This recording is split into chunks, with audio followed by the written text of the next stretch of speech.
প্রিয় সুন্নি জনতা, অনেক হয়েছে আমাদের আসলে রেষারেষি ঠেলাঠেলি অনেক কিছু, কিন্তু এই নির্বাচনের সামনে এসেও যদি ঐক্যবদ্ধ না হতে পারি, তাহলে মনে রাখবেন যুগ যুগান্তরের অলক্ষী আমরা আমাদের কপালে পেতে হবে, কোনো সন্দেহ নেই।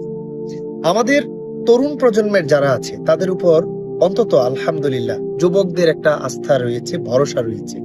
তরুণরা ডাক দিলে হাজারো যুবক আসতে পারে। মহাসমাবেশ যখন মোড় নিয়েছিল, অনুমতি পাই নাই, স্থগিত ঘোষণা হয়ে গিয়েছিল, তখন তরুণ প্রজন্মের এই স্কলারগণ যখন ডাকে আমরা কিন্তু ঝাঁপিয়ে পড়েছিলাম, সাকসেস হয়েছিল, হাজারো মানুষের ঢল নেমেছিল। এটা আমাদেরকে একটা সিগন্যাল দেয়, এটা কিন্তু একটা ইন্ডিকেট করে যে যদি আমরা এই তরুণদেরকে ভোটের মাঠে দাঁড় করিয়ে দিতে পারি, খোদা কি কসম একটা একটা পজিটিভ আউটকাম আমরা আশা করতে পারবো ইনশাআল্লাহ। আরো বড় কথা হচ্ছে, আমরা দেখি যখন তরুণ আলেম ওলামাগণ একটা কোনো কিছুর জন্য আহ্বান করে, কোনো একটা ব্যাড সার্কামস্টেন্সে যদি কালেকশন টাকা পয়সা লক্ষ লক্ষ টাকা যখন তরুণরা দিয়ে দেয় স্কলারদেরকে, তাহলে বুঝতে হবে এখানে অবশ্যই তরুণদের একটা আস্থা আছে। টাকা কিন্তু মানুষের পকেট থেকে শুধু শুধু বের হয় না। যার প্রতি বিশ্বাস, ভালোবাসা, শ্রদ্ধা না থাকে, তাকে কখনো পকেটের টাকা খুলে তার কথায় তাকে দিয়ে দেয় না মানুষ।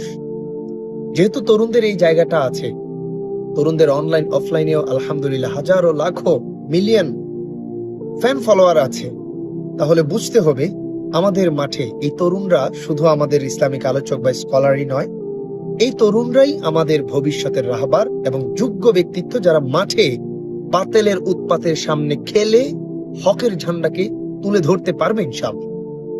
যখন সংসদের মধ্যে ওয়ালি আউলিয়া বিরোধী কোনো কিছু হবে, সেই সময় চোখে চোখ রেখে জবান চালিয়ে প্রতিবাদ করে সেইখানেই সেটাকে রুখে দিতে পারবে ইনশাআল্লাহ।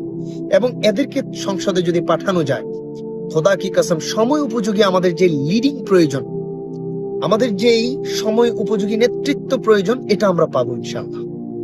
অন্তত পক্ষে ৪৫ বছর আমরা দেখেছি আমাদের অনেক দল, অনেক হাউকাউ ফাউ দালালি, অনেক কিছু, আস্তাগফিরুল্লাহ, এগুলো আর আমরা দেখতে চাই না। অন্তত এই ৪৫ বছরের শিক্ষা নিয়ে এবছর এই সময়ে অন্তত পক্ষে আমরা যেন তরুণদেরকে এগিয়ে দিই। আলহামদুলিল্লাহ, বিশেষ করে পরিচিত যারা আছেন তাদের মধ্যে প্রিয় ভাই, আমাদের প্রিয় সৈয়দ হাসান আল আজহারি ভাইজান আছে, আমাদের মোকাররম বাড়ি ভাইজান আছে, সাইফুল ইসলাম বাড়ি ভাইজান আছে, এবং অন্যান্য যারা আছেন, এরকম মিনিমাম তো ২০-৫০ জন স্কলার রয়েছে যাদেরকে আমরা তুলে ধরার মতো, রিপ্রেজেন্ট করতে পারি, লিড দেওয়ার মতো ওই ক্যাপাবিলিটি আছে এই মানুষগুলোর মধ্যে। যারা আজহারি আছে ভাই, ইন্টারন্যাশনাল পার্সোনালিটি তাদের, তারা রাষ্ট্রের একটা সিনেট, একটা সংসদ চালাতে পারবে না? কি মনে হয়? এইভাবে চিন্তা করতে হবে এবং এই জিনিসগুলো বুঝে সোশ্যাল মিডিয়ায় যত যুবক ভাইরা আছেন তাদের পক্ষে কথা বলেন।